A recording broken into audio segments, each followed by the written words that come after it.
cycle of birth and rebirth will continue to take place, because I or you or we are taking the responsibility that I am the doer and I am responsible for doing this karma and I am responsible for doing this particular event, and so the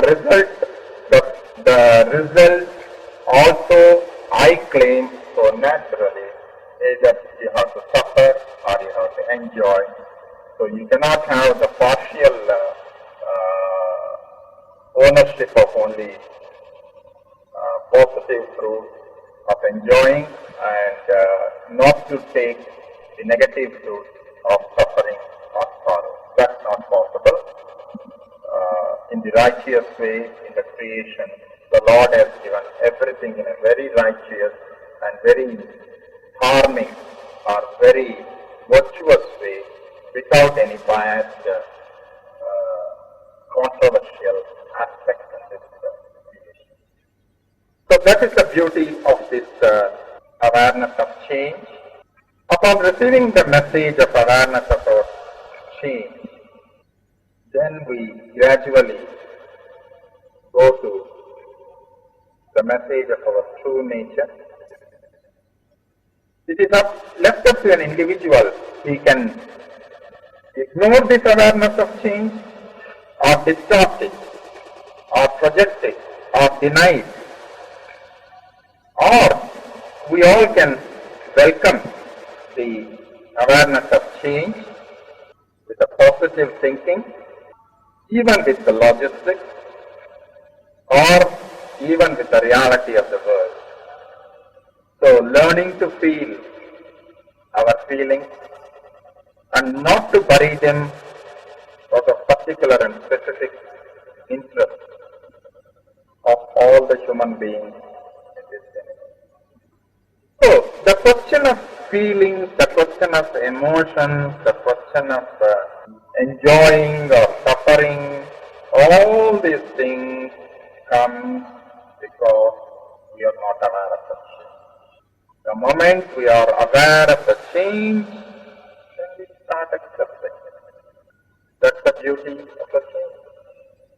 If you are willing to know the true nature of the change with respect to our true self, definitely we can move forward in a continuous change process towards more wholeness. So, in other words, we can say we all can be reaching that state of self-actualization or self-realization. Because the moment we accept the change is the imminent nature of this body, of this mind, of this intellect, or the environment around us, or the natural elements in this world like fire, water, space, earth, gas, everything is undergoing change. So, the universe, when it is undergoing change, naturally we become a part of this whole system. So how can we escape the phenomenon of change when the whole universe is undergoing change? Being a part of the system, we have to understand it. So the thing is, yes, we accept that. The basic thing is we have to accept it. The moment we accept it, then we are really marching towards the process of self-actualization, of self-realization. That's how we stabilize ourselves, by periodically going inside to check for familiar ways of thinking, feeling, coping, contemplation, and awareness of the change. And finally, when we are aware of the change, and we are also aware of the changelessness, that is, aware of the change, that is the death of the soul, the absolute awareness, of the purity of awareness. When we find something new, unexpected, or a return of an old question, we open up the possibility for taking a new step. That's the human mind's nature. That's the awareness of the mind. We should be now aware of the mind. So we enter the domain of the conscious mind awareness. Then we go into the subconscious awareness if you are contemplating and meditating. Then finally, we go into the unconscious mind awareness. Ultimately, we enter the domain of self-awareness and self-discovery. That's the ultimate thing, coming to know oneself by the self-awareness. Because the word fails to explain in this particular moment, either by the speaker or the writer, or by the reader or the listener, because it is self-expression through self-awareness. So as we know all, we can only try to give some similes or analogies or the closest example by which we travel from the mind to the heart, ultimately to the absolute self, by awareness of change, awareness of ego, awareness of mind, awareness of love, ultimately awareness of self. Knowing others is the wisdom. This we all know. Knowing the self is enlightenment. In order to master others, we require force. In order to master the strength, mastering the strength needs inner strength to awareness. That's the beauty. Mastering the self needs the inner strength of awareness, of change, awareness of the conscious mind, awareness of the subconscious mind, awareness of the ego, awareness of unconscious mind, and finally, awareness of the absolute, subjective, enlightened awareness. Absolute, subjective effulgence of awareness is all the time. It is there, it was there. The only thing is, this conscious mind was not ready to discover it, was not ready to explore the journey from the mind to the heart. So, we all should understand that to change means we must both mourn and celebrate, for there is both a death and a birth. This is a normal phenomenon. But we should also know well that life-giving force that comes from choice and possibilities that is beyond your control, and the chaos that lies at the heart of the change. So, the shared attitude about the positive potential of difficulty and disequilibrium, one should accept it and be aware of this particular change.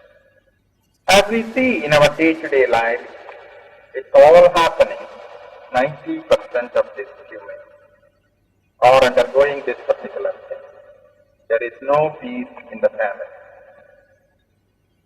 The beauty is, when there is no peace within the family, then there is a turning point. So every individual desperately looks for something to be shouldered on to share his sorrows or frustration or disappointment or unhappiness. But it will be so wonderfully happening in this creation by the Lord that there will not be anybody with you. You will be left alone many times. And then you turn towards the Creator, the Jagadish, the Lord, who is all the time in you, but you never turn introverted into Him, to surrender to Him, to share with Him, because you didn't recognize Him. You were all the time under a wrong impression. We were all the time under the wrong impression that the external sources, or the external entities, or the external beings will try to solve your problem and will try to give you the absolute peace which is beyond the happiness and sorrow. We were expecting that will come, but it will never come. It has never come in the past, and it's not coming in the present, and it will never come in the future because of the awareness of the change. The degree of happiness will change, the degree of pleasure will change, the degree of sorrow will change, the degree of enjoyment will change, the degree of suffering will change. So when all these things are changing, the change in this phenomenon with the awareness of change, you know that that particular entity which itself is changing, we cannot depend upon that to give that changeless peace. The peace is the one which is changeless. But we are trying to depend upon the entities which is changing for the peace. Is it not absolutely nonsense and idiotism or ignorance of all the human beings, you, myself, and all the entities in this world? We are trying to depend, we are trying to be a parasite, we are trying to shoulder on the one which is undergoing change, which itself is not having peace within its body, mind and intellect. So how can it give peace? Provided, there is always an exception, provided that individual who is beyond all these things and who is aware of the change, who is aware of the conscious, subconscious and unconscious mind, and who is aware of this ego, and who is aware of this love, and who is aware of this creator, and who is aware of this creation, and who has reached the state of self-actualization and self-realization, and who is fully aware that it is the Lord within, the Atman within, which is beyond these five sense perceptions and five sense organs, body, mind and intellect. It is the one that is the God who is indwelling all the time in us, and who is the only one who can give you the peace, provided we surrender, submit with humbleness and humility. That's the beauty. That is the time. That is the place. That is that infinite source who is living all the time in us, who is prepared to give us the peace and ananda, the blissful state, such state, ananda, existence, bliss and consciousness. Who is the one and only one, ekoham dvitiyam nasti, who is the one and only one who can really give to us the absolute, which is beyond the dualities of happiness, unhappiness, joy and sorrow. Duality is beyond. So he is the one who can give us that peace. So we have to travel through this journey from the mind to the heart, going through various awareness processes right from the mind, awareness of ego, awareness of change, awareness of love, awareness of many aspects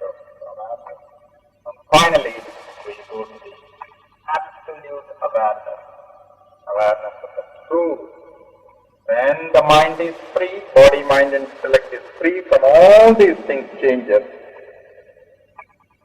then we are left with absolute truth, awareness of the truth, where you are free and there is nothing will affect this at this particular state, either the change, either the sorrow, or the unhappiness, or the joy, or the happiness, whatever it is, all these dualities will be removed, and there is only one thing, one and only one thing, Shanti, Shanti, Shanti. That is peace, peace,